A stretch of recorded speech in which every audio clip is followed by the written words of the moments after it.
नमस्कार साथियों, फिर से स्वागत है आपका हमारे YouTube channel be good classes में। जैसा कि अपन PDF को कंप्लीट पूरा हल कर रहे हैं तो अपन डायरेक्ट क्वेश्चंस पर आ जाते हैं। समय अपने पास बहुत कम बचा है, एग्ज़ाम बहुत निकट है।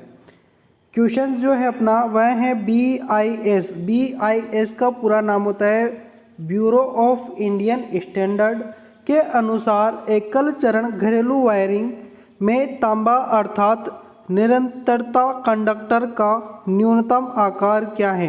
यानी कि आपको घर पर वायरिंग करनी है तो उसके लिए आप BIS के अनुसार कौन सा वायर प्रयोग में लोगे।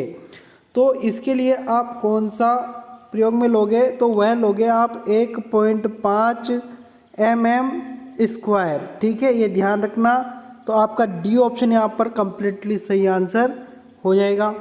अगला जो क्वेश्चन है वह है मौजूदा अर्थ संयोजन में अर्थ प्रतिरोध मान को कम करने के लिए किस पद्धति का उपयोग किया जाता है। तो इसके लिए जिस पद्धति का उपयोग किया जाता है वह है धरती के गड्ढों में हमेशा गीला स्थिति में रखना। यानी कि जो अर्थिंग के लिए पूछा है यहाँ पर, तो हमेशा अर्थिंग को गीला रखना अपन को आवश्यक है, उसको गीला ही रखना चाहिए ताकि उसका जो चालकता का गुण है वह निरंतर बना रहे। ठीक है, अगला जो क्वेश्चन है वह है अर्थ प्रतिरोध परीक्षक का उपयोग करके अर्थ के प्रतिरोध को मापने के लिए एसी की आवश्यकता क्यों है। यानी कि अर्थ प्रतिरोध परीक्षक यानी कि अर्थ टेस्ट कर रहे हैं अपन, है ना, का उपयोग करके अर्थ के प्रतिरोध को मापने के लिए एसी की आवश्यकता क्यों होती है भाई। वहाँ पर एसी करंट की आवश्यकता क्यों होती है, ये सारी प्रक्रिया करने के लिए तो एसी की आवश्यकता होती है विद्युत अपघटन, विद्युत वाहक बल को हटाना। ठीक है, अगला जो क्वेश्चन है वह है एसी एकल फेज वायरिंग परिपथ के वोल्टेज पाथ को निकालने का सूत्र क्या है। तो इसको निकालने का जो सूत्र है वह है आपका ए ऑप्शन, वोल्टेज ड्रॉप बराबर I/R वोल्ट। ठीक है, IR से आप मल्टीप्लाई करोगे तो आप वोल्टेज ड्रॉप को निकाल लोगे। बेसिक से क्वेश्चन है ना, एक बार आप वीडियो को देखोगे उसमें भी आपको ये याद हो जाएंगे, लेकिन ध्यान से वीडियो को देखना, एक बार में नहीं हो तो 2 बार देख लेना। ठीक है, कोई दिक्कत नहीं।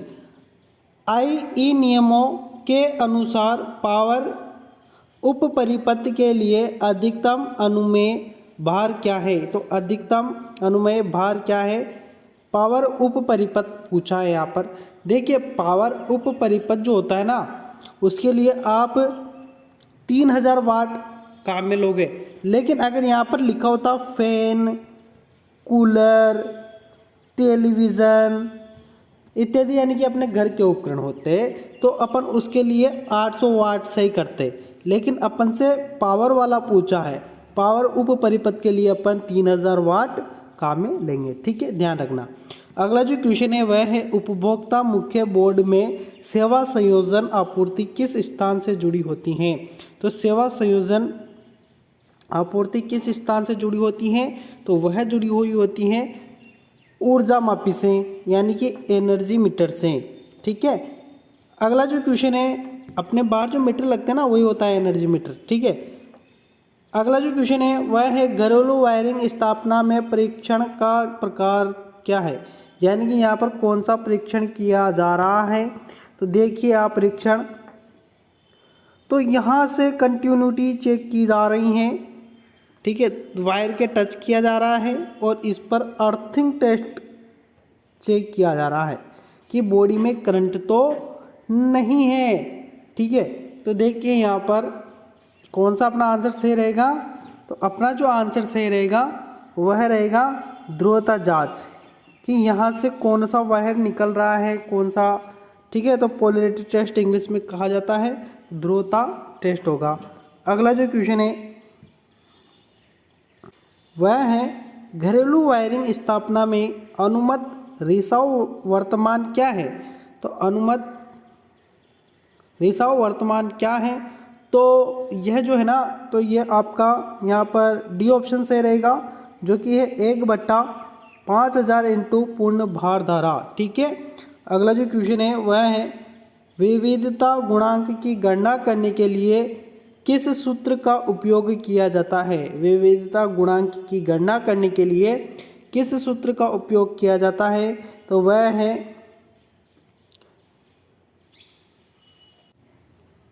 है C option, diversity factor, minimum cute load, installed load. ठीक है, ध्यान रखना सी ऑप्शन। अगला जो क्वेश्चन है वह है नए घरेलू वायरिंग स्थापना का परीक्षण करने के लिए किस उपकरण का उपयोग किया जाता है? तो इसके लिए मेगर का उपयोग किया जाता है। अगला जो क्वेश्चन है वह है वायरिंग स्थापना में परीक्षण का प्रकार क्या है? परीक्षण अपन देखते हैं। तो देखिए यहाँ पर कौन सा परीक्षण किया जा रहा है। यहाँ से फॉल्ट टेस्ट किया जा रहा है। ठीक है, यहाँ पर लैंप लगा रहे हैं तो कौन सा किया जा रहा है? Fault test. तो देखिए कौन सा अपना आंसर सही रहेगा यहाँ पर। तो अपना जो आंसर सही रहेगा वह रहेगा यहाँ पर डी ऑप्शन, जो कि चालकों एवं भूमि के मध्य कुचालक प्रतिरोध जांच। ठीक है, चालक एवं भूमि के मध्य कुचालक प्रतिरोध जांच की जा रही है। अगला जो क्वेश्चन है सिस्टम अर्थिंग कहाँ किया जाता है? सिस्टम अर्थिंग कहाँ किया जाता है? वह किया जाता है जनरेटिंग स्टेशन पर।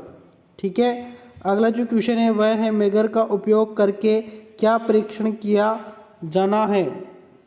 तो कुचालक प्रतिरोध। ठीक है, कुचालक प्रतिरोध परीक्षण।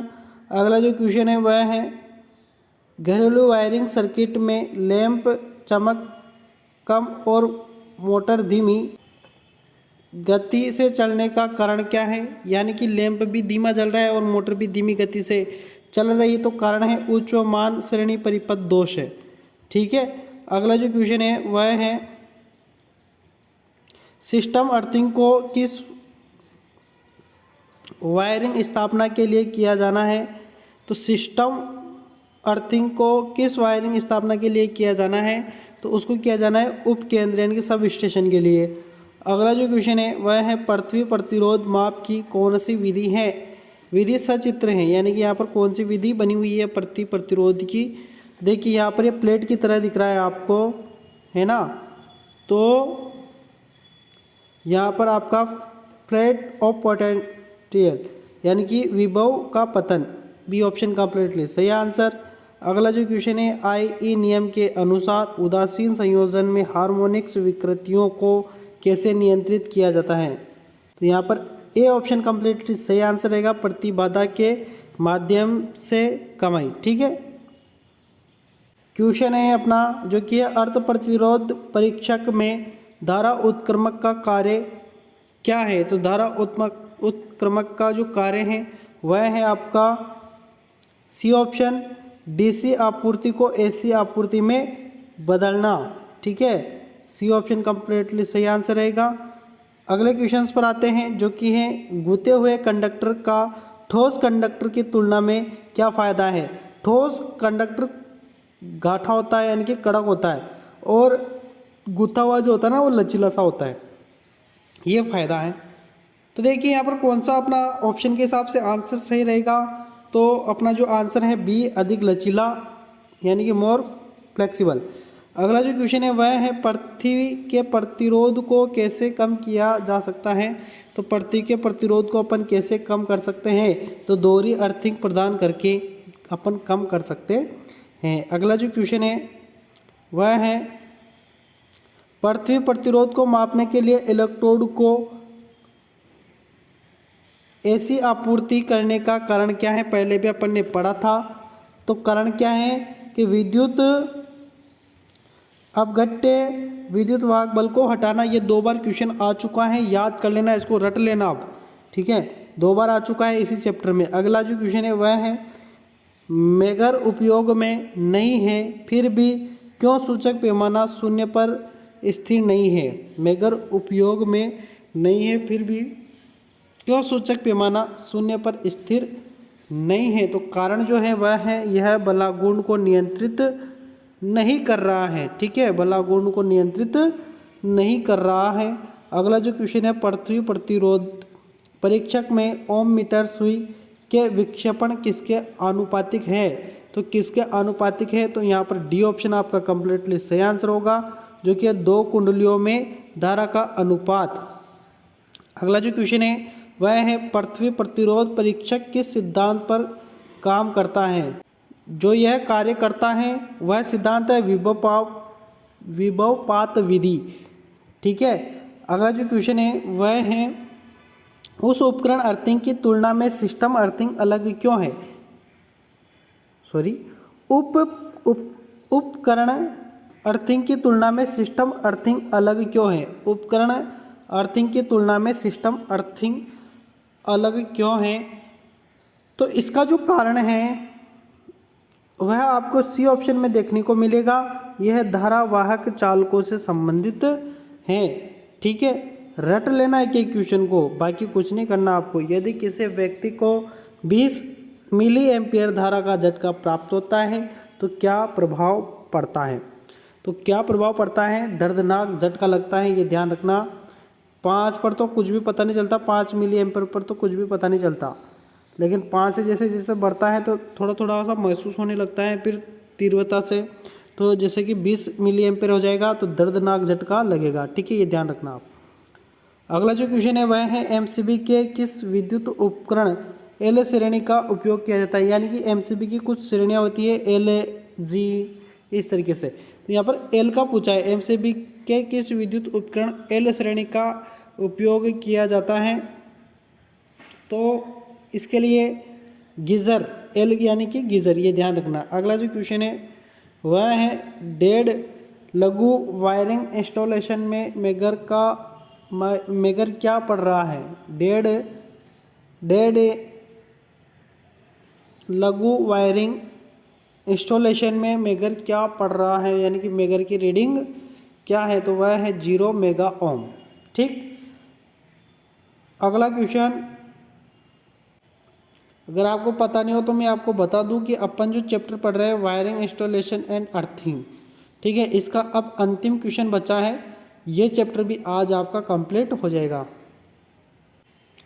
क्वेश्चन है जो कि है, क्रीपिंग से क्या फ़ायदा है? तो क्रीपिंग से क्या फ़ायदा है? क्रीपिंग से डिले संयोजनों को टालना।